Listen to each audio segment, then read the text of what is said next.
Welcome to episode 33 of the Half Point Per podcast. I'm your host, Evan Riggs, joined by Dalton Willie, not by producer Johnny Pham, dealing with a little internet outage on his end, from what I understand. So just the two of us tonight, but we've got a pretty packed show, honestly, for our first show back in the weekly routine, Dalton. We've got some Dynasty talk to kick us off.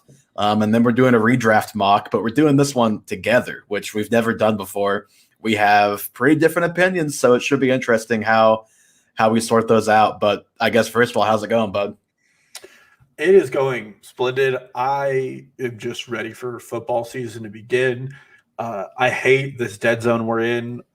As you know, I'm not an NBA guy. MLB just doesn't catch my attention. And there's only so many athletic OTA beat reports I can read before I get too excited about every team and every player's prospects. So I'm ready for football season. I'm ready for August. I'm ready to start gambling on some preseason DFS. I just need it. See, I will point out, I watched every second of the Chiefs presser this morning, but I think gambling on preseason is a pretty far level below watching a presser in the middle of June. Both are a little bit sad, you might say, though. Oh, you could say we have a problem. You could. You could absolutely say that. So again, we are live on YouTube for any of you who are listening back on the podcast version. And when we get to the mock draft, if you're like, hey, I want to see the draft board, it'd just be easier to follow along if I can do that. You are in luck this time. I know we did some mocks last year. It was all audio. This time you can go and actually look on the YouTube and you'll be able to see the draft board as we talk through each of the picks. But Dalton, first, before we get to that, and before we even get to the Dynasty talk, you've got a couple of fact or fictions to start us off this week. And I'll let you take the lead here, but where else could we start other than Laviska Shenault after the last 5 days, right? Yeah, well, Laviska Shenault and Elijah Moore seem to be the two hottest things in the fantasy football Twitterverse. But Darrell Bevell came out, and he's the OC for the Jaguars, and said he wants Shenault to be a pure wide receiver this season. Obviously, that's a departure from what he was last year, where he was a gadgety player. What do you think about this, Evan? Is it fact or is it fiction? I always feel like I'm cheating on these because it's I'm gonna say it's more fiction than fact, but I do think I can understand how they want to get him more involved in a traditional receiver sense, right? But like at the same time, he's really awesome at the short stuff and then turn it into yards after the catch. I know that we all think that ETN is probably going to be that guy that, just to be lazy with the comparison here, the Percy Harvin role in the Urban Meyer offense, but I do still think Shenault is going to have involvement there. But I will say that I think he probably expands his route tree. Yeah, I actually went with pure fact. Fact. Yeah, with the comments about DJ Chark, I was a little worried. Seems like the new coaching staff they really enjoy Shenault, and he does fit a prototypical wide receiver one in some of the things he can do. Mm-hmm. He's a bigger stud. But I listened to Ian Harditz and Andrew Erickson on the PFF Fantasy Football podcast. And they were trying to dissect Urban Meyer and figure out what's going on in Jacksonville. Spoiler alert, they can't figure it out. But one thing they were pretty clear on is that last season, Shenault was best at just doing wide receiver stuff. I mean, he had good yards per carry when they ran him out of the backfield, and he could create separation at all levels of the field. But seeing him in the one, they were pretty excited about. And I think they're seeing that in training camp. So I'm hoping that's the case because he could be even better that way if they're just letting him do pure wide receiver sets. And maybe DJ Chark is relegated to a deeper route specialist tree, and Shenault figures out how to run a better route tree. Mm-hmm. Well, I could tell you that my Dynasty team would greatly appreciate if this were to happen with Laviska Shenault in the flex spot, just getting my ego bigger by the day. Every day that passes with more hype that I snagged him in whatever round it was. It was he's like a mid-round guy even in Dynasty. So if he pans out, that'd be awesome. Well, straight from one of the most interesting dynasty situations to one of the worst dynasty situations in New England, with Bill Belichick coming out and saying Cam Newton is way ahead of where he was last season, which, I mean, you're moving the goalpost pretty far back if you're saying he's ahead of where he was last year. But, fact or fiction on this, and are you going to put any credence in what Belichick's saying. I mean, it's probably got to be fact. Just number one, he's in his second year in the system, and last year we all know what the deal was with COVID, with lack of in-person anything before the season last year. I'd imagine last year is probably the toughest year we've ever had if you're joining a new team.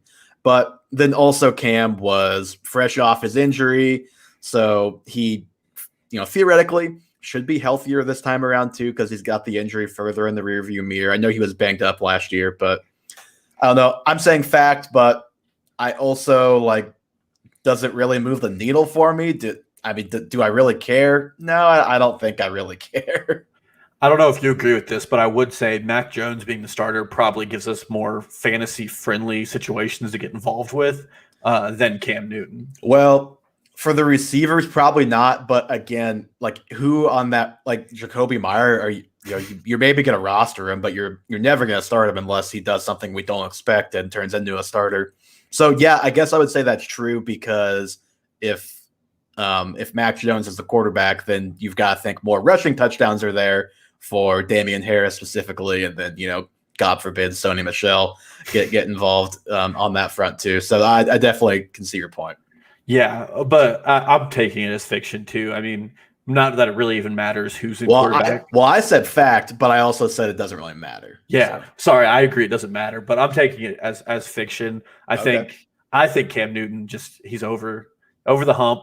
His career, it just didn't end how it should. I think that shoulder just really ruined him. And unless his passing gets better, because even if you don't know an offense, you can still throw the ball deep, and he just didn't have that last year. Oh yeah, he was skipping the ball. 8-yard outs weren't getting there. So I'm totally with you on that. It depends on the context that Belichick was saying that. If he's way ahead, as far as knowing the playbook, I guess I buy that. If he's way ahead, as in he's going to be a way better player this year, yeah, I don't buy that. Yeah, I agree with that. And then on to probably the most interesting out of these three, at least for you and me, Ryan O'Halloran, who is the beat reporter for the Broncos, in talking about Javonte Williams, said you do not trade up in the second round for that position without having him earmarked to be your main guy. Melvin Gordon has been a complete no-show during OTAs. If they thought he was still a starter, I believe he would have made an appearance or two. So it sounds like they're thinking Javonte Williams will be the starter week 1. Fact or fiction on that?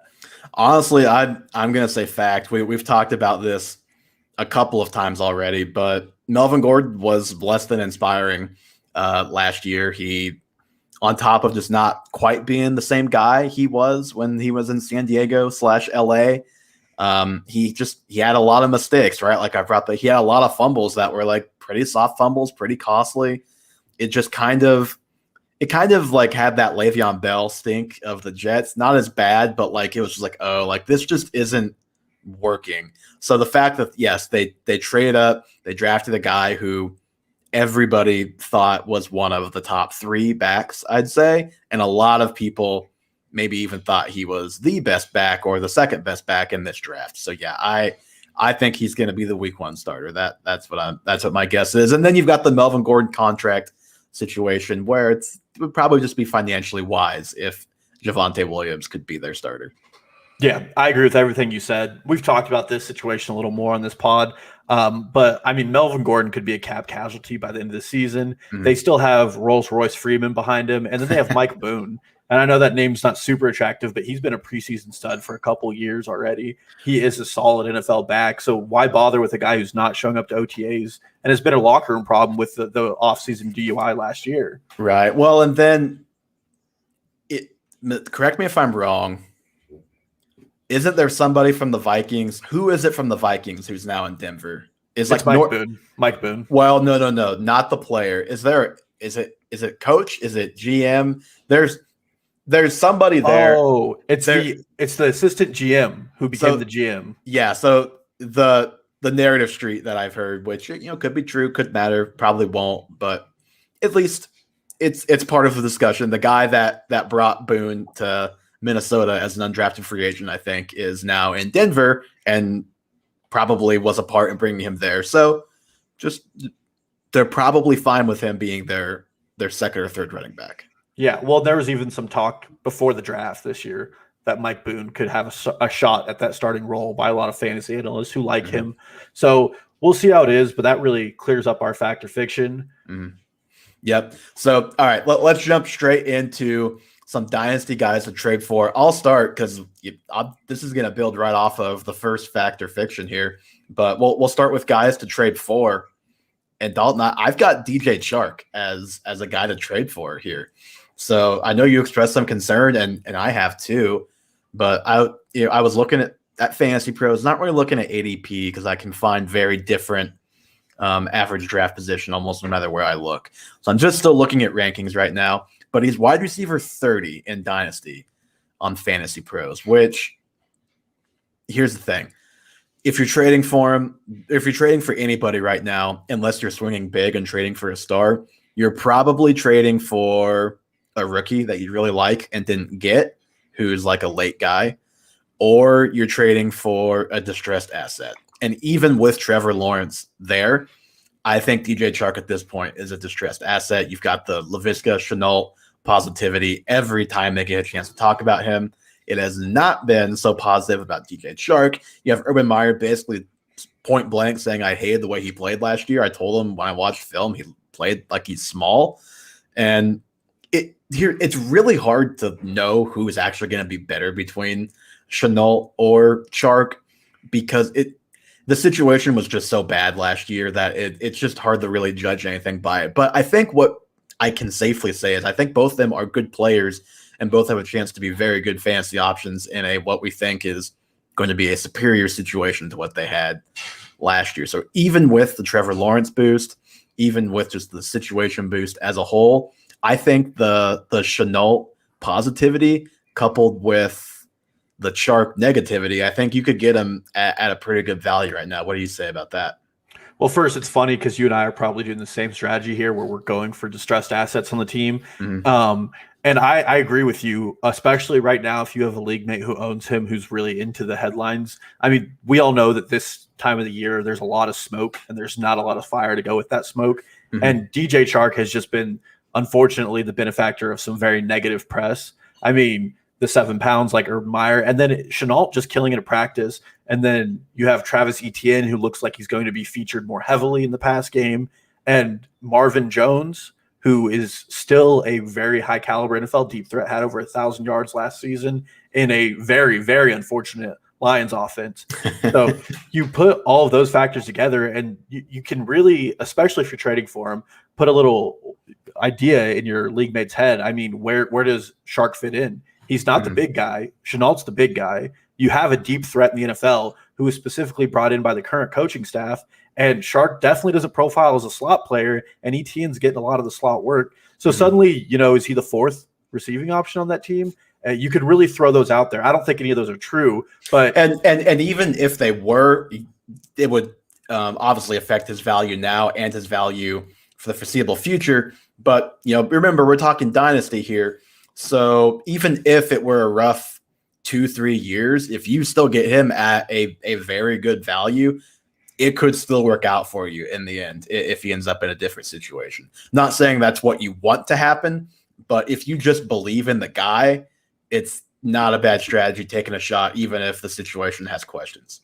Exactly. You're not trading for T.Y. Hilton fighting for targets. You're fighting for a young guy who's shown NFL talent. He had over 1,000 yards, was a top 16 wide receiver 2 years ago when Gardner Minshew somehow, some way threw like 30 touchdowns and 5 picks.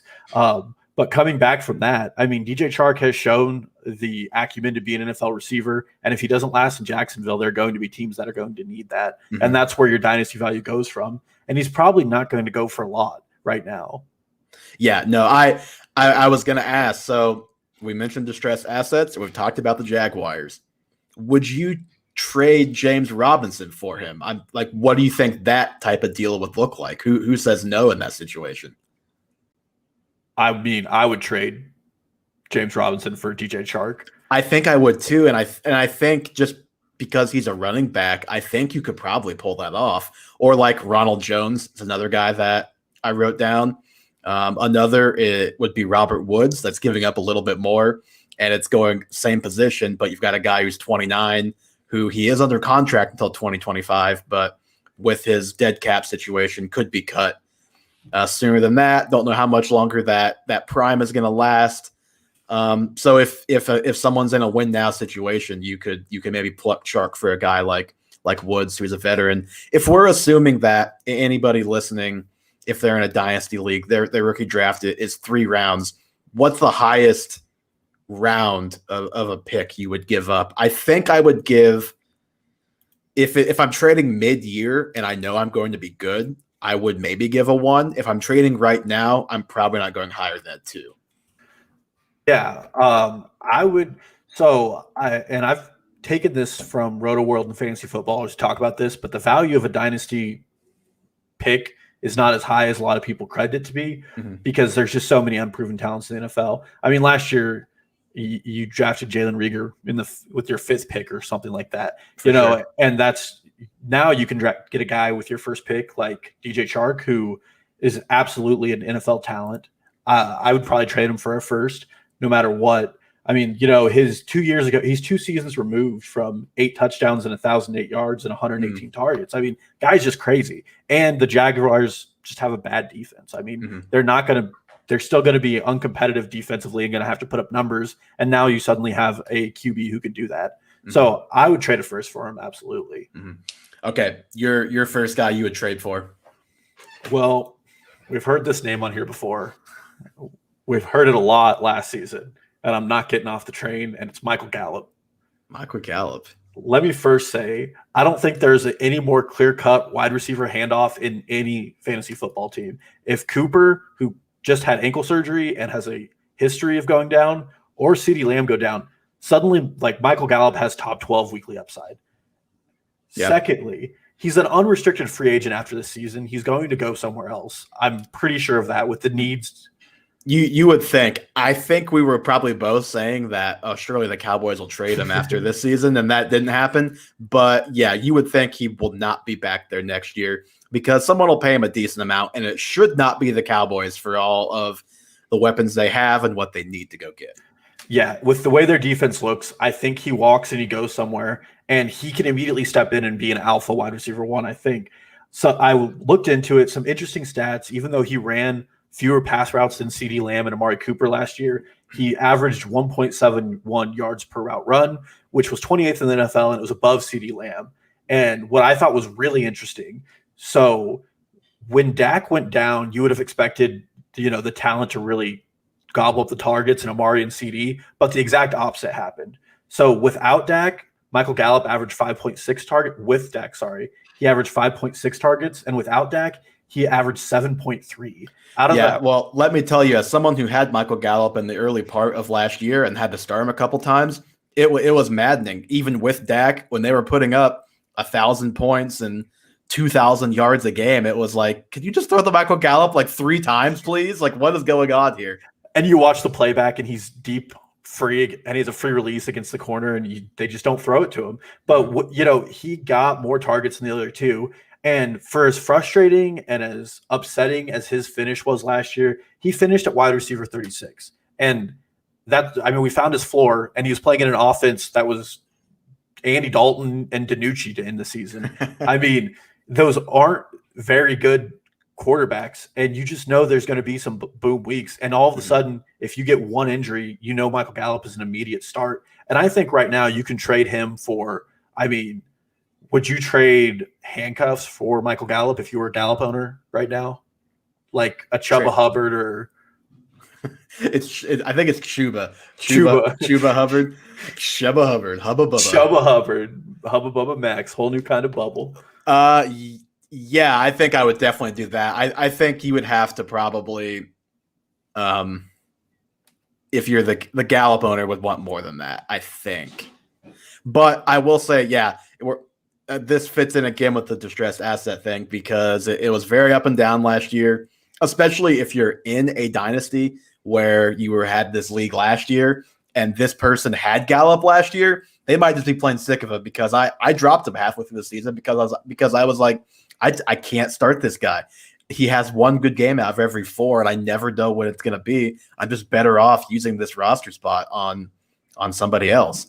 And then he has 27 points in week 16, I think. Yep. But yeah, and you have that. And then, like you said, when Dak and that offense was really humming. It wasn't a factor. It wasn't Gallup. He had a couple of good games. I think against Seattle, he caught a long touchdown, and that was pretty much it. So he had some of those, but it was Cooper, it was Lamb, and then it was Zeke. And Lamb, before the season last year, he and Gallup were like neck and neck in the rankings, and some people I think had Gallup above him by like 5 to 10 spots. Maybe us included. and Lamb was like immediately way better as a fantasy asset. So I think that's something that I'm not saying he would have been better than Lamb. I think Lamb would have still been better if Dak is healthy all year. But I think it would have corrected itself a little bit. So if you're trading on the hope of that. And if you're trading him away or trying to convince the guy to trade him away, you give him all the arguments about what he did the whole season. And then you say, look, even when they were great, like he was not. Do you want to deal with that again this year? Yeah. Well, and then you could even sell a little bit of what's going on. It's OTAs, so again, it's not much, but they were talking about getting Gallup involved in the slot. And he's a guy with speed, and CeeDee Lamb is a guy who can run outside, and Damari can run. I mean, all three of these receivers can probably run anywhere on the field and be good at what they do, which is the most frustrating part about this is you don't know where they're going to stand. But if I was trading for him, I would probably be trading for next year. I wouldn't be anticipating a lot this year other than then waiting to see if one of the other pass catching options, falls to the wayside and can't play a full season. Okay, so my next guy, this is way deep now. I looked up how to pronounce his name before this, and I already forgot, but I think it's did we decide Diami? Diami Brown from the Washington football team. If you don't know this guy's name, don't feel bad because it means you probably didn't get him in the 18th round of your startup or the 3rd round of your rookie draft. He is the wide receiver 76 on Fantasy Pros right now. So again, this is like you're trading basically you're trading scraps for scraps and just taking a shot on a guy you believe in if you like him and you just missed him in the draft. Maybe the guy took him and he didn't like love him and you were hoping he would fall and the guy just took it because he was there and kind of the next guy up. But I really, really like him. We talked about this during the actual NFL draft. He was a guy that I was really hoping the Chiefs would take if they went receiver with their 2nd round picks, and they obviously did not. I like that he gets to play 2nd and then probably for now, and we'll see how long it lasts, 3rd fiddle in that passing game just amongst the receivers. And then you have Logan Thomas and then Antonio Gibson.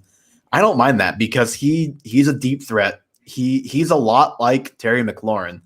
Not that he's going to be as good, but just as far as his skill set goes, he's quick. He's a very good route runner, and he's an electric deep threat. And he now has to prove that he can run the other routes, the underneath stuff to get open. But for now, he's just going to run the deep stuff. I like the offense he's in. If they can ever figure out quarterback long term, I think that could be a pretty good situation. And at the very least, he's got good guys around him to where he should be able to kind of fly under the radar against defenses and thrive. And I told you earlier today, but Chris Collinsworth, who, he knows more about football than me, had him as a 1st round guy, called him the steal of the draft after the draft. And Chris Sims had him as his 3rd receiver. And Collinsworth basically said, yeah, he belongs up there with those top 3 guys. So you've got smart guys saying a lot of very nice things about him. He had back-to-back 1,000-yard seasons to end his college career, averaged 20 yards per reception last year. So again, big play guy.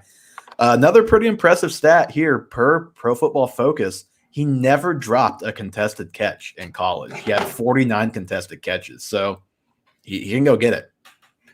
Yeah, and I'm with you. I wasn't as big on him pre-draft as you were because I didn't know a lot about him. But, 20 receiving touchdowns in his last 2 years, played in a pretty underrated offense in North Carolina that's really producing a lot of NFL talent and is probably going to put out some more guys over the next year and a half.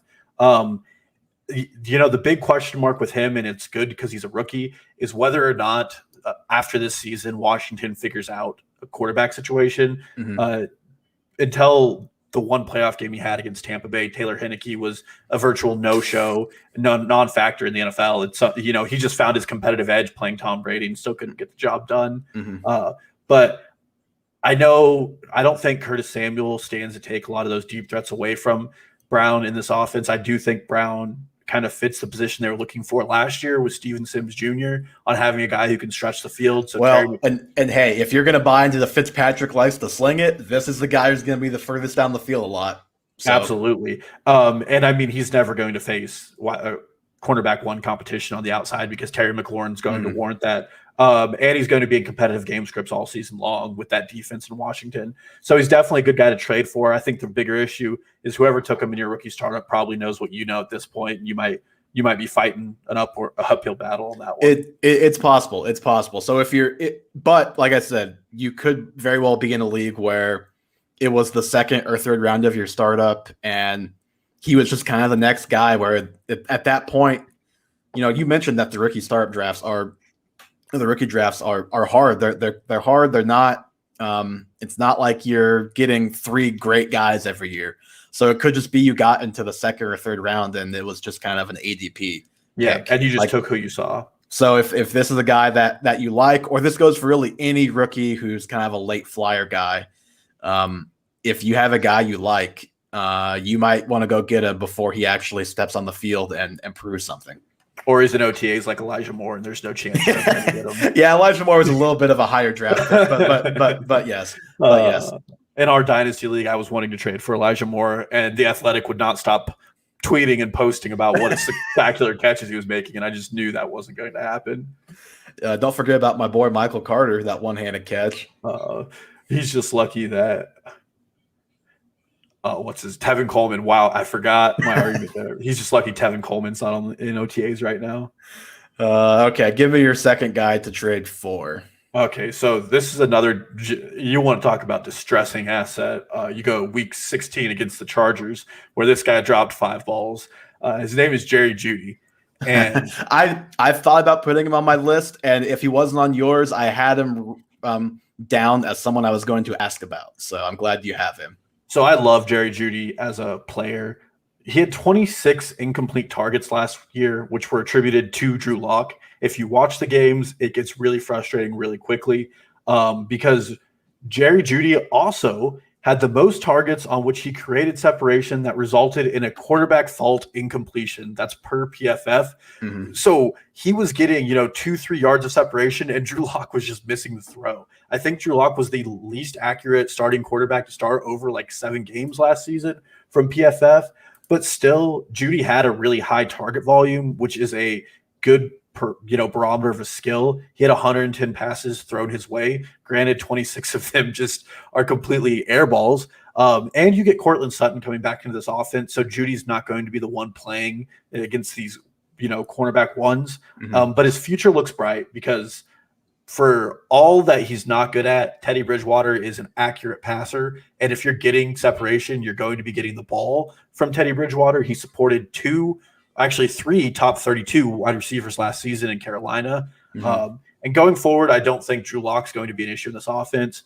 Cortland Sutton probably isn't going to remain in Denver after this year when his contract is up. Gives Jerry Jeudy the alpha role in year 3, which we used to think was the breakout year for wide receivers, and Judy's already commanding this kind of target volume. He has everything you want in an alpha receiver, and I've said it on here before, but drops aren't year to year with most players, and a 17.5% drop rate just seems like something I'm willing to bet doesn't happen again and again in the NFL, because he was the only receiver to drop more balls than Deontay Johnson, another guy I love. Yeah, I should have looked this up before going to look up. Oh, it's very funny. One of the most Googled things with Jerry Jeudy is how many drops did Jerry Jeudy have at Alabama, which is exactly what I came to look up as well. Jerry Jeudy, let's go College Football Reference. That might help us. But I don't know if I feel quite as strongly about Jeudy. I am maybe a little more concerned about the drops, but I'm with you that he is a guy that I thought about. And if you're going to buy this is the time because he was the top receiver taken in that class, which is clearly very, very good. And like you said, open all the time, was absolutely incredible at Alabama, and was, like I said, the guy. I guess he wasn't the highest. He should have been the highest. Yeah, we won't talk about Henry Ruggs going above him. Yeah, but everyone got the point. He was the most highly regarded receiver coming out that year, in a year that featured Justin Jefferson, who is already awesome, and CeeDee Lamb. Yeah, and CeeDee Lamb, who is also already awesome. So yeah, you would hope that with better quarterback play, he would be able to get on track this year. And the fact that, yeah, you mentioned it, he's got Cortland Sutton. He should be able to live on the inside with Sutton on the outside. That should help him, I think, too. And if the Broncos did what they were supposed to do and drafted Justin Fields at pick 9, Jerry Jeudy would be through the roof right now when it comes to ADP. Mm-hmm. Or, and I don't think this is happening, if Aaron Rodgers does miraculously end up in Denver, you're going to want Jerry Jeudy. I mean, yeah, that's just going to be a print fest for people who are drafting him in the 10th and 9th rounds right now. Mm-hmm. I'm still having a really tough time finding these drops. He had 5 drops in that game last year. Good. He just caught the yips and he couldn't get over it. He had 7 drops in his last year at Alabama. So what? That's like 14. That's pretty good. So you would hope that maybe he can kind of revert back to his final season at Alabama. But yeah, and I again, with somebody who runs as clean routes as he has, they're getting recorded as drops because no one's contesting the ball a lot of the time. And that's just something I would rather bet on the guy who's not going, one-on-one against the cornerback, and the guy who just has 2-yard separation and misses the catch. Mm-hmm. Sorry, Johnny, I just played some audio that you're going to have to not edit around, but have to deal with in the recording. A CBS article and well, no. I'm going to screen share it. Don't put up the Chargers. No. Okay. No. I thought we were gonna watch all 5 drops. I was like, don't do that to me. No. It's just, look. This is an example of his route running, like what we're talking about here. Yeah, and is that Desmond King? Who is that? I can't tell who that is. I think it's Desmond King, who's one of the best. I think so, but I can't tell for sure. But yeah, so he absolutely leaves him in the dust, and he was doing that type of stuff a lot. So yeah. So the talent is very clearly there. As for, I had a couple of guys who I was just going to mention. Jeudy was one. Jalen Reagor, I'm curious if he was a guy that crossed your mind, because he's a guy that I thought about, not to put on the list, but just because there's only 2 guys. But he's another guy who you could trade for almost nothing. Didn't do a whole lot of anything last year. They got Devontae Smith, so no one's really even thinking about him. I like Jalen Reagor. My big issue with owning any Eagles player right now is I am not fully bought into Jalen Hurts. Mm-hmm. And this team, on paper, I do not think they're going to pass a lot. And so you're going to be looking for low volume. And with Dallas Goedert, Devonta Smith, and Jalen Reagor all there, it's going to be a competition for targets on a team that's not going to throw often, not to mention some of the receiving options coming out of the backfield. Sanders, Gainwell, and Scott can all catch the ball. So if there was a better quarterback in Philadelphia, or I could, set them up for a higher pass rate, I'd be more excited about it. But I don't think the Eagles cracked the top 16 in pass attempts this year, which is what kind of scares me off. Yeah, maybe they'll have a better quarterback someday. Josh Jacobs, I talk about him ad nauseum, so I wasn't going to talk about him on this list, but he's another guy where I'm not trading for him in our league because he went like in the 3rd round. So I know that person values him higher than I probably would trade at this point, but he's still only 23, still a very good player, been productive even when it felt like a letdown last year. So he's a guy who is a distressed asset now with Kenyon Drake there. John Gruden just being himself. Him and Kenyon Drake took a photo together, so we should be worried. Yeah, and then the last guy I wanted to mention was Tua, another guy who's been in the very classic Miami Dolphins beat reporter camp updates, where he's throwing interceptions in a monsoon, then he's throwing touchdowns the other day. I think Zach Wilson and Mac Jones are both going ahead of him, or at least I think Zach Wilson might be either ahead or right around. I would much rather have Tua on my team in Dynasty than either of those 2 guys. I do know Zach Wilson could run the ball, and I think some people might be trying to factor that in. But I mean, I would trade for Tua because the upside is really obvious. It's just a front office that's going to give him everything he wants to try to make him an NFL starting quarterback. And he had the 7 picks in a monsoon and whatever. But he also came out and said he was so uncomfortable with the playbook, even if he saw bad coverages and he knew he should change the play, he didn't do it last season. He was uncomfortable audibling at the line, and that was a direct effect, one, of coming from a horrendous hip surgery that some thought might have knocked him out of the NFL, and 2, having no time to practice with Brian Flores before the season started. So he's certainly a guy who it's really hard to paint him getting worse than he was last season, and there's a lot going in his direction to be good this season. Yeah, he could be literally anything still. At this point, it could be bad. He could be really awesome, like the tank for Tua led us to believe he was going to be before last year. So you're trading for a complete unknown, not giving up much. But on to another Alabama guy on the guys to trade away. I'm wondering if we both have this guy on our list because he's like probably one of the 2 most obvious tradeaways out there. It's Derrick Henry for me. Is Derrick Henry on your short list? So I tried to avoid Derrick Henry and Zeke, but those are both tradeaways. If you're listening and you're wondering how I feel, unless you're going to win this year, you better trade him right now. So again, the second one's not as obvious. This one, I just couldn't not put him on. His age, his workload. He's 27 years old. He's been over 300 touches the last 2 seasons, just short of 400 carries or 400 touches last season. 378 carries, which 19th all time in a season for carries. So I think that is coming down. Looking at that list, it's kind of hit or miss to how guys did after they had such high carries, because a lot of those guys are like all-time legends, right? Like Emmitt Smith is on there a couple times. Like just hey, is DeMarco Murray on there? Speaking of all-time legends. Well, DeMarco Murray is one that did not fare so well. He had 392 in his last season with Dallas in 2014. He only had 700 yards the next season, got hurt, which shouldn't be a surprise. That was also at age 26, which was what Henry was last year. Larry Johnson at age 26 had the most carries of all time at 416 for the Chiefs. He never topped 1,000 yards again after that, only 559 yards the next season.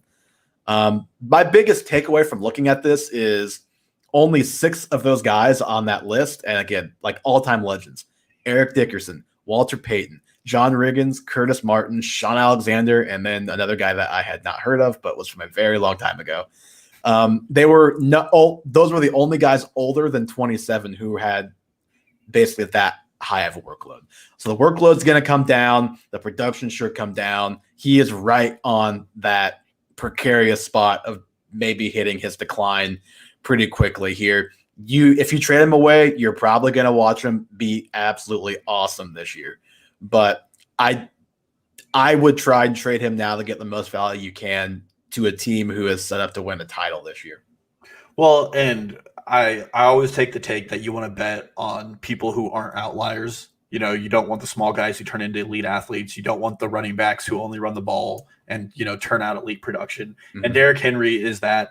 Another concern I have with Tennessee in general, Arthur Smith, it's very well documented. He's like the most prolific offensive coordinator to call plays.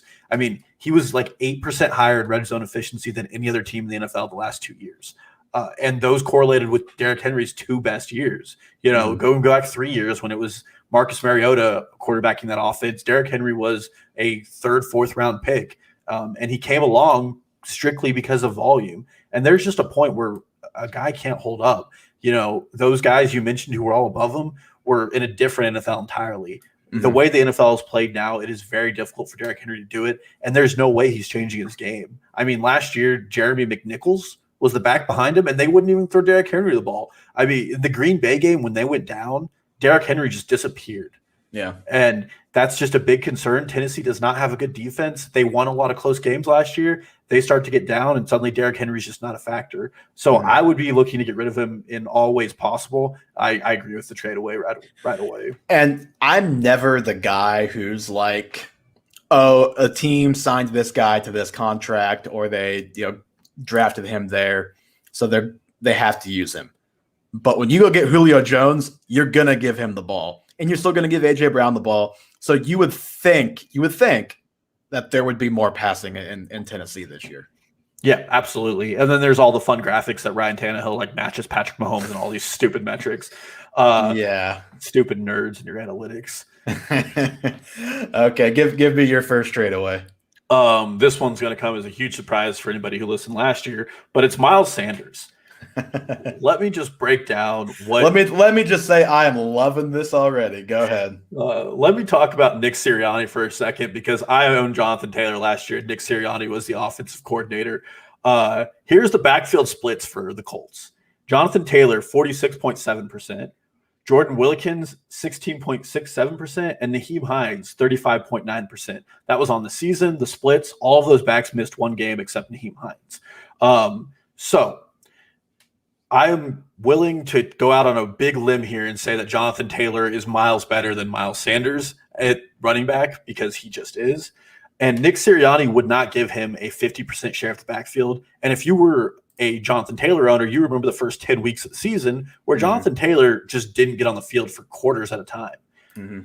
Now, if we jump to the post-presser conference of the draft and we look at Nick Sirianni, he was specifically asked about their fourth-round pick, Kenneth Gainwell, who he decided to compare to Nyheim Hines and say, we want to use exactly like Nyheim Hines. Well, guess why I loved Miles Sanders last year? Because he could catch balls. And guess what Miles Sanders will not do if Nyheim Hines 2.0, a.k.a. Kenneth Gainwell, is playing? He's not going to catch passes. And actually, Sanders just flat wasn't good as a pass catcher last season too. And now you have a rushing quarterback who's going to take away all the upside you have in the red zone in Jalen Hurts. And then you look at Kenneth Gainwell in 2019, because he opted out of the 2020 season, and it looks like he can just do whatever he wants. At Memphis, he rushed for over 1,400 yards and caught 610 passes and had 16 total touchdowns in a season. In one season, he did all of that. Memphis is churning out NFL caliber running backs. I don't understand how they're doing it. But there is just not any situation where I see Miles Sanders coming out on top. I mean, in relief last year, Boston Scott just looked miles and leaps better than him.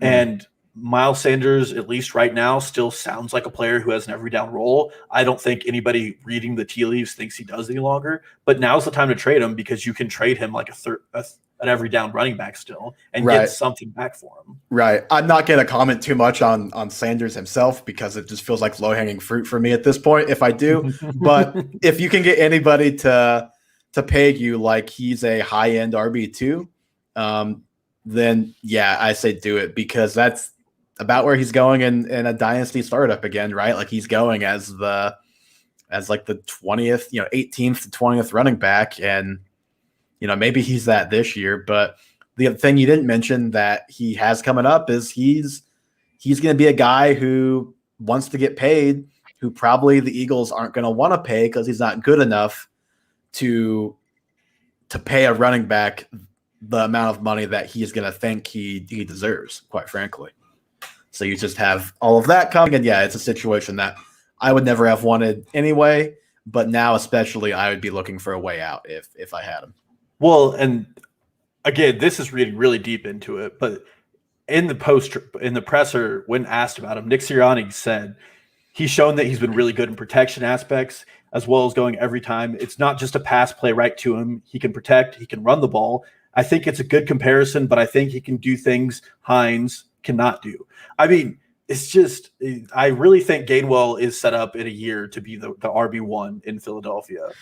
I don't know about that, but I do think he is going to absolutely have a role. But hey, speaking of scat backs, my next guy had to go maybe a little more controversial here.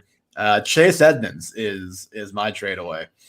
I think everybody thought after the draft, like, this guy's a big winner. They didn't draft anybody, and then they just go sign James Conner. It's like, what does that really matter? But if you really look at it, I mean, we've talked about it over and over again. Kyler Murray is the best running back on that team, and he probably always will be, because they're not going to go pay big money for a running back, I don't imagine.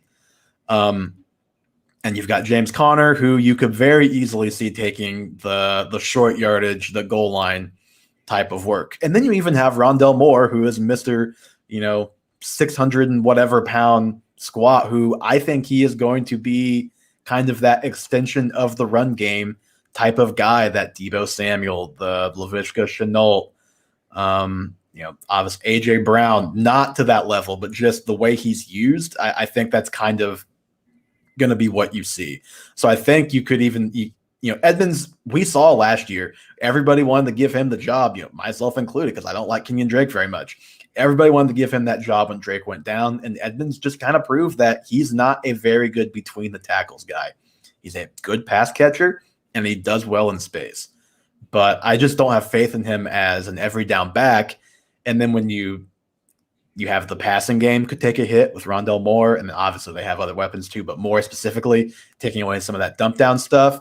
You have Kyler Murray, who just isn't going to throw a ton of that in general because he's such a gifted runner. And then the potential of James Conner taking the goal line touches that Kyler Murray doesn't just convert himself on like a 5-yard scramble. I don't love the upside for Edmonds. I can see a lot of downside, and I think you could probably trade him on the hope that he's a workhorse back, and that value that he has because of that right now is probably higher than any value he ever has once he steps on the field from this point forward. Yeah. Well, and the Cardinals were one of the teams rumored to be looking seriously at Najee Harris and Travis Etienne in the first round. Instead, they took a linebacker for the second year in a row. It's its own issue in itself. But I don't think Edmonds, outside of this year, even is going to offer much more than scat back upside, because the Cardinals are going to eventually find somebody they can bring in. And this is funny. I actually thought Chase Edmonds might be someone you wanted to trade for, and I had prepared to downplay him. But this is from Andrew Erickson at PFF. Last season, no running back ran a higher percentage of their snaps than Chase Edmonds. Rondell Moore's ADOT, average depth of target, in college was 2.6, the lowest of any receiver that year. Yep. He runs from the slot. I mean, that's what Rondell Moore does. He was brought in to run from the slot. AJ Green has been profiled as the outside guy with DeAndre Hopkins. It's Christian Kirk, Rondell Moore in the middle, and Chase Edmonds is going to be running out of the backfield or doing pass protection. I mean, if you're trying to paint a rosy picture for Edmonds, you hope that Rodney Hudson coming in makes their offensive line suddenly 10 times better. But again, he's just not really a guy I have faith in producing on a consistent basis between the tackles. That's just his best games last year were, like against the Seahawks or like other games where they were in pass heavy mode because it was a shootout. They were down, whatever. And he just had a lot. He had a lot of catch. He had a lot of receptions in like a constant 2-minute drill type of offense. And he had some other games where he had, 5 touches, but he'd have a 30-yard reception for a touchdown. Like a lot of what he was doing either wasn't sustainable because of touchdown games like that where you just can't count on it, or it was in it was just the game script tilted in his favor where he, we gotta go score. They're playing off of our guys. Let's dump it down to Chase 5 times on this drive. Yep. I agree. And he could never get red zone work. I mean, Kenyon Drake had like 3rd highest rushing attempts in the red zone last year. It wasn't Chase Edmonds, even when Kenyon Drake was battled up. It just wouldn't happen. Okay. You give me your guy, and then I've got one guy to ask you about. And then I think we'll get through the mock draft pretty quickly because it's only a redraft and we can sim the last couple of picks. But who's your last guy to trade away? This shouldn't come as a surprise, and I think you're trading him at an all-time value. I still don't believe in him. David Montgomery. So David Montgomery, first of all, Tariq Cohen comes back. Last season, 41.4%, and this is from PFF, of Montgomery's fantasy points came from the passes he snagged. He got 54 of 68 targets and finished 4th among all running backs with 438 receiving yards. When Cohen was healthy, he averaged 3 targets per game. When Cohen got injured, he averaged 5.4 targets per game. I'm ready to scribble out all of those targets, even if he's healthy or even if Tariq Cohen doesn't play, because once Justin Fields is the starter, he's going to be moving the ball. We've talked about it ad nauseum here even, but they just don't – if you're a rushing quarterback, you don't throw the ball to the running back as much. Then you have Damian Williams coming back who, I mean, he can do it all. He can run the ball. He can catch the ball. And I'm not saying he's just a complete unknown on what he's actually going to have left. Because if if he's like, I almost had Montgomery on this list, and one of the points I was kind of talking to myself about basically was, well, the last time we saw Damian Williams play in the Super Bowl, he basically won it for the Chiefs. Was he better than Montgomery has ever been in his career? And I think the answer to that question is probably yes. Well, and I know Montgomery finished, I think, RB3 last season, but it was on a historically bad end to the season of rushing defenses. Mm-hmm. I mean, he had Houston, he had Green Bay twice. He had some of the worst rushing defenses in the NFL, and he just got the ball. And the final thing, Matt Nagy is on the hot seat. If he doesn't coach up this season and win, I think there's a very good chance he's fired. And there seems to be a trend with NFL coaches. When they come in, running back is one of the first places they look to replace. I mean, we're seeing something similar in Detroit where there's suddenly question marks around DeAndre Swift.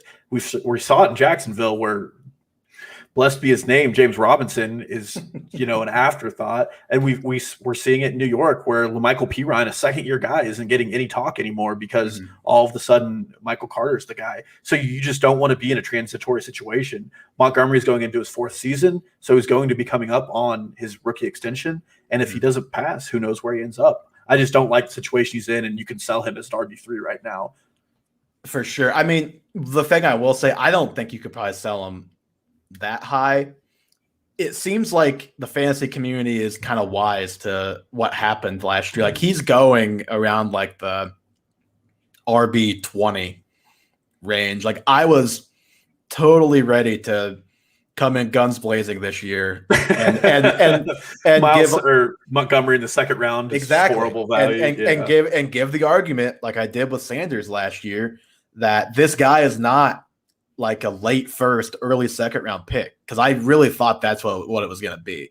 So yes, I do agree with the trade away. I'm just not totally sure. Even if you can trade him away at the value he's being taken at, I would do it.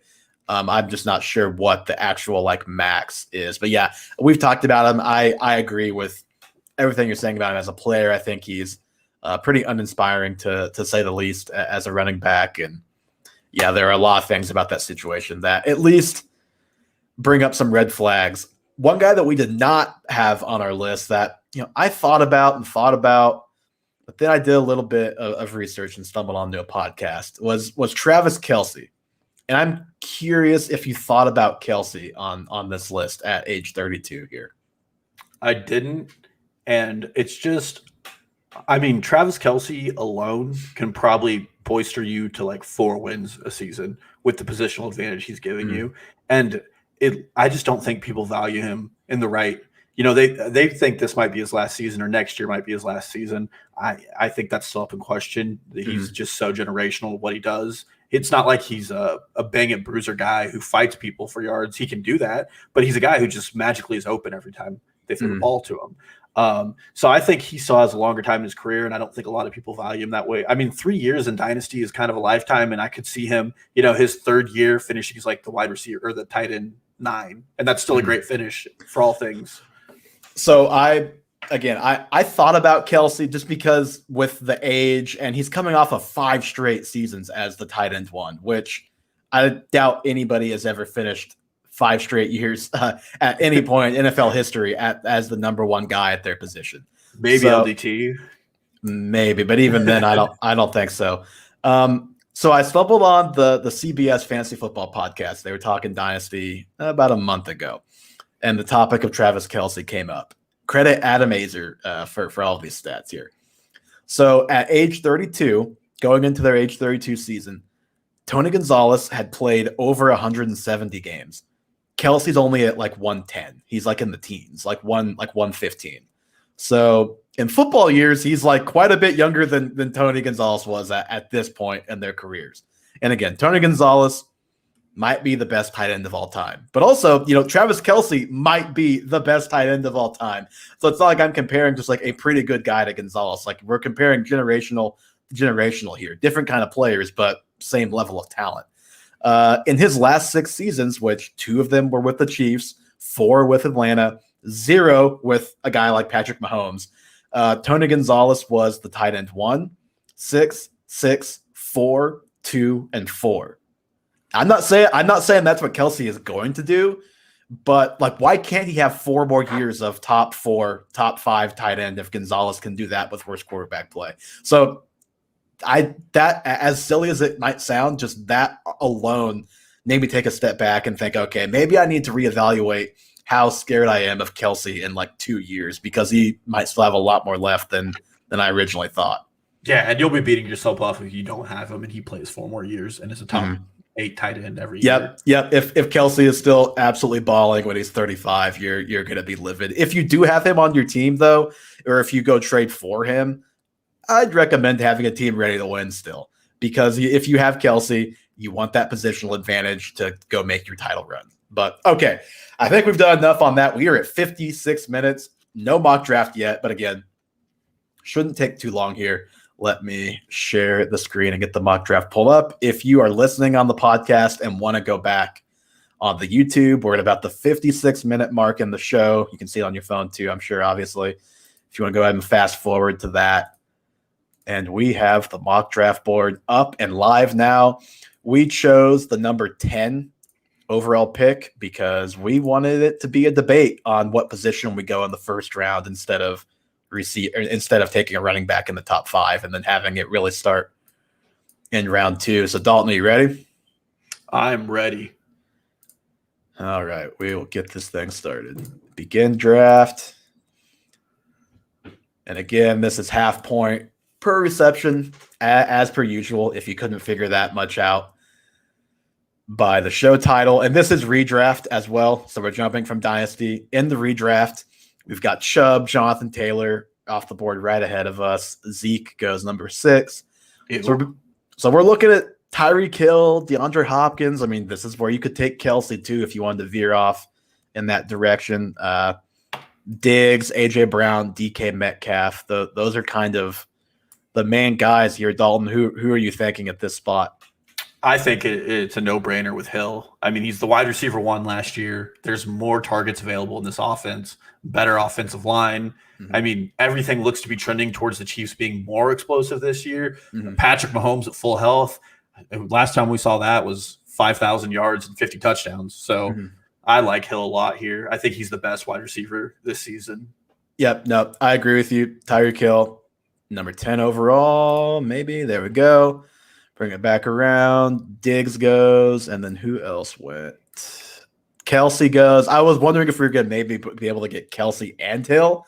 Not that I would really want to start a draft like that, but so we're looking at Aaron Jones, which I don't know about you, but I'm a little queasy about Aaron Jones, even in a redraft this year. DK Metcalf, we could go double receiver, or we're looking at the running back group of Eckler, Cam Akers, Joe Mixon, and Antonio Gibson is in that conversation as well. So with the toe issues this early in the second, I'm out on Gibson. Mm-hmm. If I have my choice here, I'd probably go Cam Akers. I think Akers is probably the safest of any of these running backs for this season. Probably even more. He has the best combination of safety and upside, I guess, of probably any of these guys, right? Yeah, I mean, we saw him get 30 carries in a game to end the season last year. And we know Sean McVay has a history of creating running back ones. So it's there for Akers. We just have to – and there's no – God bless us all. There's no Jared Goff there any longer. All right, we'll go Cam Akers to start our second. So we've got – I like it when you can go receiver, running back, or running back receiver in the first 2 rounds, because it makes you feel like in the 3rd round you can kind of go wherever the best guy is as opposed to a position. Yeah, and now we're pretty set. We have an elite wide receiver. We have an elite running back. Mm-hmm. Just missed Clyde Edwards-Helaire. That hurt. By 2 picks. We are staring at – so I think this is a little high for Julio. That's where he is ADP-wise, but this is too high for Julio for me. Dobbins is really interesting here. Najee Harris as well.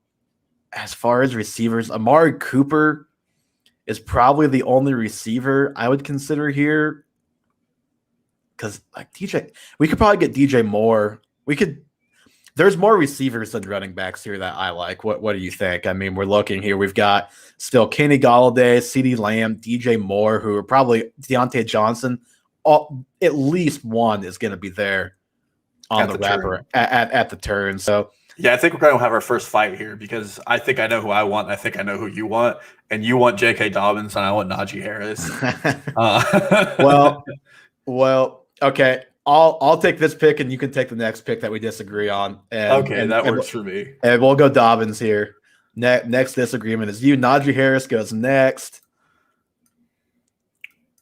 Nope, didn't mean to scroll there. And Montgomery, Robert Woods, Mike Evans. So that worked out pretty well for us. We could go probably. We're not going Myles Gaskin. No, we're not going. I wouldn't take Myles Gaskin at this point, anyways. I actually really like Amari Cooper here. I think he has the ability to finish within the top 10 of wide receivers with that offense. We know I love Dallas this year. He'd probably be my pick here. I don't know who you. Yeah, I was gonna say either Cooper or DJ Moore, but I'm totally cool with Cooper here as well. Was it Josh Allen? Were you laughing because Josh Allen was looking at us right there? No, I thought you were going to mention Josh Jacobs, and I was like, we're just going to back-to-back argue over players here. If we didn't take Dobbins at 310, it was going to be Jacobs at the turn. So you probably got your preference as far as that goes. Gaskin goes 5-1. DJ Moore off the board. Explain to me how Chase Edmonds is going before my boy Mike Davis.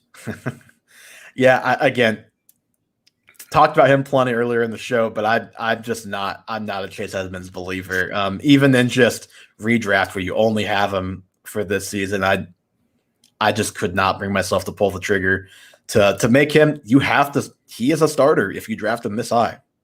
Yeah, absolutely. I don't know about you. I usually don't like early round quarterback, but I feel like Lamar Jackson, 4th or 5th off the board here, is a pretty good value. I don't know where else you're looking. No, I don't mind it, and here's why. Because when you get into this range of pick, Melvin Gordon, no shot. Tyler Lockett, he's probably going to have another good season, but it's just better start him for the 50-point game, or you're going to miss out. It's like, how good is my record going to be with Tyler Lockett? He might have a good season, but how much is he really going to help my team on a week in, week out basis? ETN is a guy that I'd at least consider here. But then outside of him, I don't want to take Mostert here. Odell, as much as I've liked Odell in the past, and you've got like James Robinson, David Johnson. So it's like you get to this spot in the draft and all of those position guys are just pretty gross. And I think Lamar should be QB2. So I'm totally fine taking Lamar here. Me too. I also think this year there's an advantage of having one of those top 5. It gets kind of ugly at the 12 area. Yeah. And then the next 4 picks, Melvin Gordon, Raheem Mostert, Odell Beckham, Dallas Goedert. Maybe we would have taken Goddard, but probably not since we already went quarterback. We were going to wait on tight end now, I'd assume. So I don't think we've lost anybody who we would have taken at 5'10 anyway. I don't know about you, but I kind of like taking Travis Etienne here. I was going to say we have the opportunity here to get a guy who could start later in the season, and our roster is fleshed out enough that we can probably find a flex later. Yeah, because we've already got 2 running backs, so we don't have to count on him to step in and start at running back, barring injury, of course. And yeah, you can for sure find a flex worthy receiver in the late 7th. No doubt about that. Yeah. So let's go ETN here. Computers drafting again. Yeah, that we've got David Johnson, James Robinson, Ronald Jones. A real fun run of running backs there. Mike Davis, better than all 3 of them, goes around late. Lenny Fournette goes. Zach Moss, James Conner. Yeah, ETN by far is him and Davis the only 2 players in that running back run I like even. Mm-hmm. So yeah, again, like we talked about. So at your flex position now, we're looking at. Okay, wait, hold on.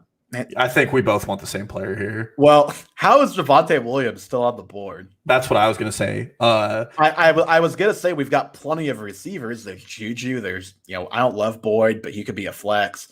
Debo, and even like Brandon Cooks. Yeah. And Jamar Chase is still on the board too. But I think we shoot for the best value here. I mean, Javonte Williams has a shot at being a top 16 running back, and we can probably get Williams on the turn with how low he is. Chase on the turn. Mm-hmm. It's really jarring to see Chase this low after doing so much dynasty prep for our draft because he's like in the 3rd round 4th round at the latest, and now he is going to probably be there in the 8th round. We'll see if he makes it back around to us, but we'll go Javonte Williams. Got back-to-back rookie backs, and yep, he is still there. So we're going to go. So we're Jamar Chase, or would you rather go with a more proven type of guy like Debo, Robbie Anderson, or Brandon Cooks? Well, I'm just looking at our roster construction. First of all, loving this draft. But I mean, we're just really hitting on the booms at this point. I mean, J.K. Dobbins upside, Amari Cooper's upside, Tyreek. I say we just keep the trend going, and we take Jamar Chase, who could be a value and be a top 20 wide receiver, no problem. We're gonna have to try and find some stable vets to round out this roster. So Chase in the 8th, and then we've got the run of receivers that we started now with Boyd, Debo, Robbie, Brandon Cooks, all going off the board. AJ Dillon at 8'11 just seems early. Tunyon at 9'4. I think Tunyon's going to be a bust for me this year, even if Rodgers is back. Yeah, I mean, 60 targets and 12 touchdowns is really hard to do. I agree that Lamar was the right pick. I just want to say if we didn't go Lamar, Joe Burrow at the 9-10 feels pretty good, but obviously not going to take a second quarterback there. So we have the option of, well, there's Laviska Shenault, who is, again, hype train city. We could go tight end here and go with Irv Smith, or we could wait even longer. If we don't take Irv, then I probably personally wouldn't want a tight end until like way late at this point. Or, there's always the strategy of how do you feel about the Gus Edwards pick and handcuffing Dobbins, or do you want to maximize the upside and not go for 2 in the same backfield? I've never been a fan of handcuffing guys just because you're shooting for a low, no matter what, the handcuff is worse than the starter and you're never going to get what you need. I'd rather grab a different handcuff later in the draft. I really would have liked Pollard here actually, but I'm probably okay with looking for a receiver again and just building out our flex. So, I mean, I will say, actually, I just saw him. A guy I do like here as a later round running back target is Jamal Williams. I think Jamal Williams has the potential to out-snap our DeAndre Swift. They really like him there, and Anthony Lynn just has a history of using backs weirdly. Not saying we have to take him, but he's a guy I do like here as a later round running back target. There is also Trey Sermon is still on the board as well. Oh, I mean – our 4th rookie in a row. No. Well, I'm saying we could go receiver here and go with Shenault, and then we would probably have surely one of Jamal Williams or Trey Sermon would make it back to us. I think I'd be happy with that, especially with the running backs going above this. Those guys are way better. And if they don't, I mean, I know we don't love handcuffs, but if those guys both go, there is Darrell Henderson or Gus Edwards. One of those guys is going to make it back. Yeah, I think Laviska Shenault's a good pick here. All right, that could probably be our flex early in the season. My boy Irv Smith didn't quite make it back. Gus Edwards is gone, but all of the other running backs that we've talked about are there. So Jamal Williams or Trey Sermon, which of those two? Oh, I like Sermon better. I think Jamal. I think in that first offense, he could be incredible. I don't want to gush over him too much because we've done it 1,000 times. I'm a little surprised you didn't push for Michael Gallup at the Shenault spot. With the way we're doing our roster, I just don't want to have Gallup and Cooper. True. Okay, we are back up. A little bit of a run on tight end before we came back up here. So Higbee, Jonnu, Gronk, Hooper, interesting, and Hunter Henry all off the board. So just an update at what we're looking at tight end. We're looking at Evan Ingram. We're looking at Blake Jarwin, Cole Kmet, Zach Ertz, and pray for a trade. Chris Herndon. Cook. Is Adam Troutman on this list? Let's look. It's AUT. TRAT. Oh, there he is. But he is way down there, though. So we could literally wait till the last pick, but then we probably, I don't know if we have a tight end, we could actually start week 1. So that's not probably a realistic. We could wait for a little while, I still think, though, and go with Blake Jarwin, Cole Kmet, Zach Ertz. I think one of those guys would be there, and even Eric Ebron. He's a week 1 stream type of guy. I agree. I think there's enough options there. And what I really like right here, I'm a big fan of Mike Williams this season. Actually, Really? There's no Hunter Henry to gobble up those targets. Keenan Allen's turning 29. He's getting up there in age, and we all know Justin Jefferson's good. They do have Jared Cook. They do have Jared Cook, but I'm going to bet against the age model on him. He's one guy I like here. Who are you looking at? Well, I don't mind Mike Williams. The other guy that I am a fan of is, where is he? Did I scroll past him? There we go. Darnell Mooney is on the board. He's far enough down that he'd probably still be there on the turn. We talked about handcuffs, and if you're looking at handcuffs, it usually starts with Alexander Madison.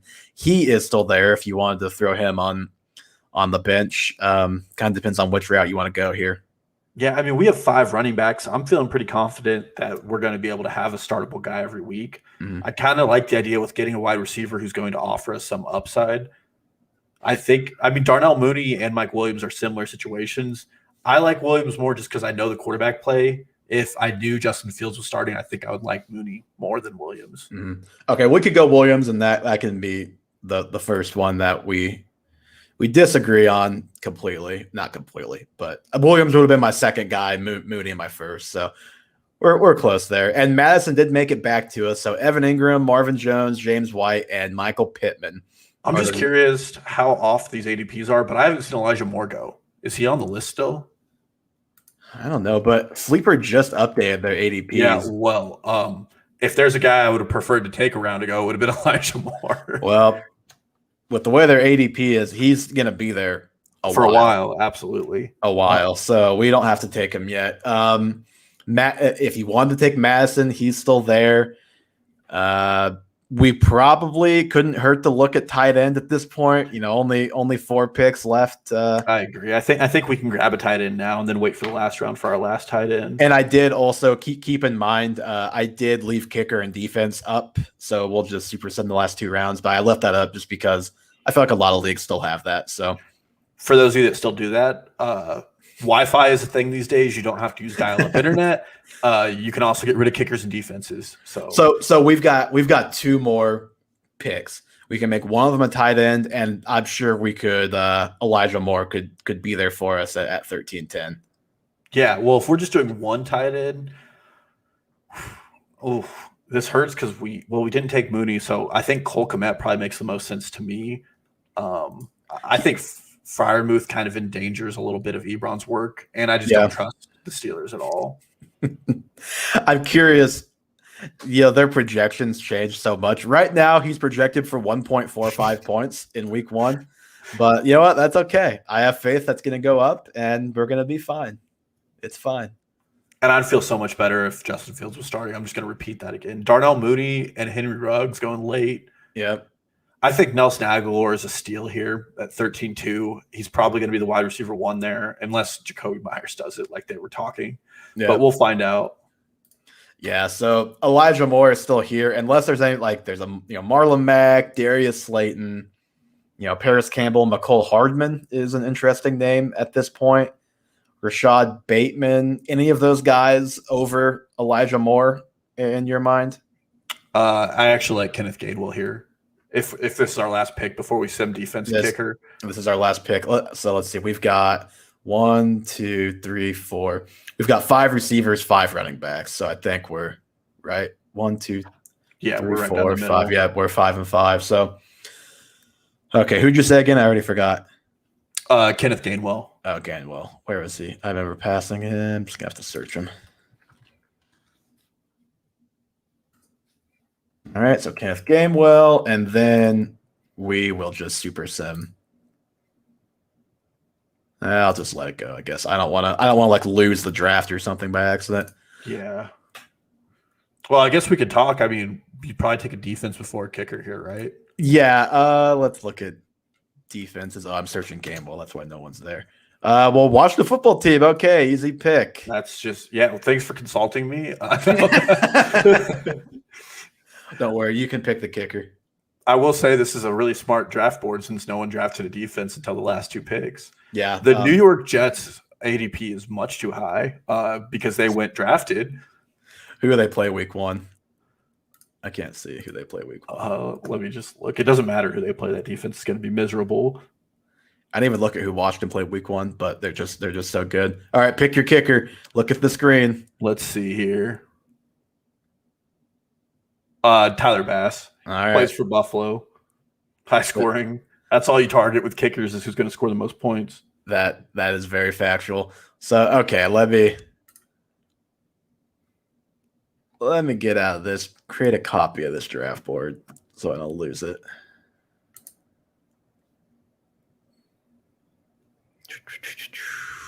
Oh, the Jets. Oh, that's preseason. Hold on.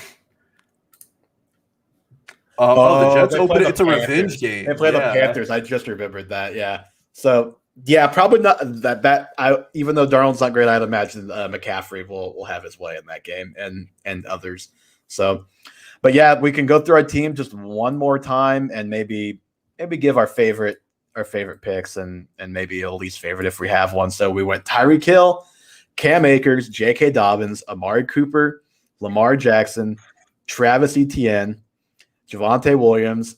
We went Jamar Chase, Laviska Shenault, Trey Sermon, Mike Williams, Cole Kmet, Kenneth Gainwell, and then kicker defense, Washington football team, and Tyler Bass. Dalton, who was your favorite pick, given their ADP, given where we got them in this mock draft? And what are your takeaways, if anything, from this mock? Sleeper's ADP needs refactored. Javonte Williams at 7'10" is probably my favorite pick. I think I have him. I didn't know he was still there when we took ETN, or I might have taken him ahead of ETN even. Yeah, but I would have to.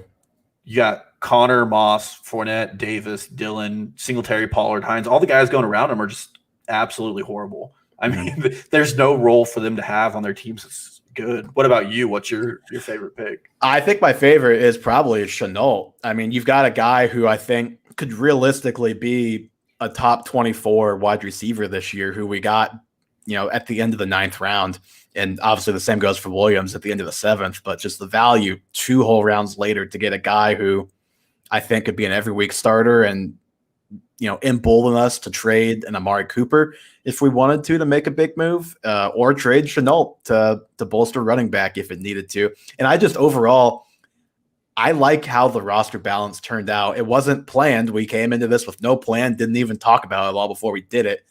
But the fact that we went, receiver and then running back, that really allowed us just the rest of the way. It felt like we were never reaching for a position. We were always just taking who we wanted at every pick. Yeah. And I mean, I kind of like drafting at the end this year because we got elite upside at 4 positions. I mean, wide receiver 1 and 2, Amari Cooper and Tyreek Hill. Tyreek Hill could be the 1 of the year. Cooper could be the top 10 of the season. And J.K. Dobbins is a generational talent in his yards per carry, and Cam Akers just gets the ball. Yeah, I mean, I love Dobbins in Dynasty a lot, but I like him in redraft a lot too. I think if I were to name second-year guys who are most likely to finish as like a top 5 back, I think Akers and Dobbins would be probably the 2 most likely if you're not including Jonathan Taylor. If you're including the guys who aren't being drafted like that, I should say. Yeah, there are guys who aren't being drafted in the first round who could be first-round draft picks next season. Yep, absolutely. Like, a lot more so than Swift and even CEH to me. Maybe more long-term for both those guys, but just this year heading into next year, yeah, I think those 2 could be 2 level jumpers. Well, Dalton, we're at an hour 19. I think unless you have anything else for us, that is going to do it today. I think that does it. All right. That's going to do it for episode 33 of the Half Point Per Podcast. Follow on Twitter, Instagram, and TikTok, Half Point Per Pod. We'll be a little more active on there now. Again, we kind of took a month hiatus or so from a lot of that as, we got further away from the NFL draft and there was still no camp. So it's basically a dead zone right now, but things will pick back up, especially when we get to July and, of course, August and full-on draft season. But follow us there on YouTube, subscribe, just search Half Point Per Pod. Again, if you want to go back and watch the mock draft on there just to see the board for yourself, if you're a visual person, go watch it back on there. It started at the 56-minute mark. The link to all those things will be in the show notes as always.